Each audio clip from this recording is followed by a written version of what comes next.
When you encounter the incarnation of God, the Word that becomes flesh and dwells among us, you cannot go in the same direction of life anymore.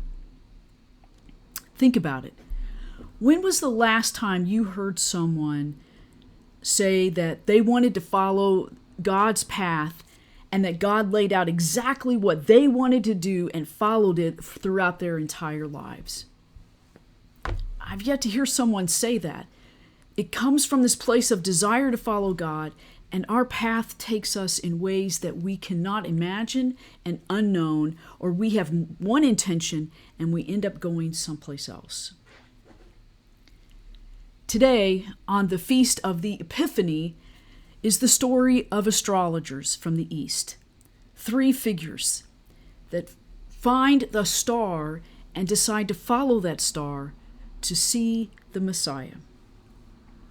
This is from Matthew chapter 2, verses 1 to 12, in the Christmas season that we hear the story today.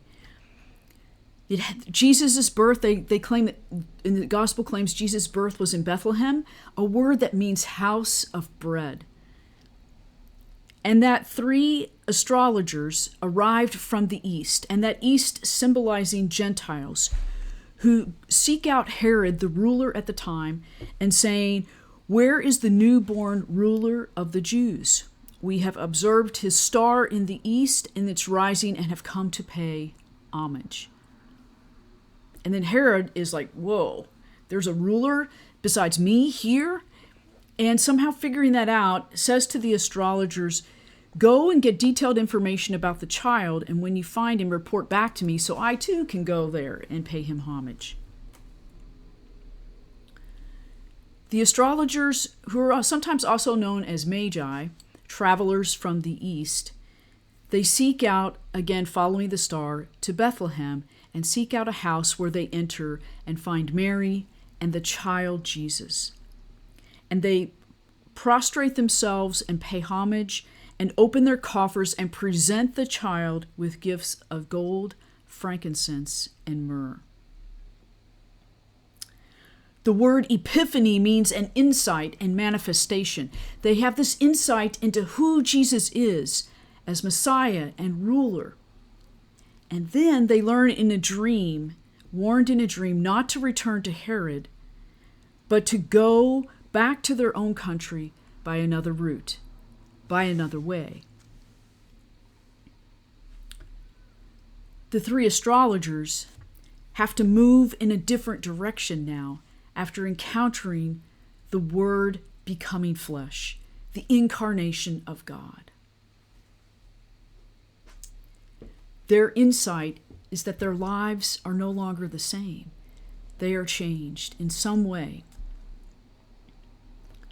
This week, amid the Christmas season and celebration, let us be mindful of our encounters, the way we encounter the incarnation, the Word that becomes flesh.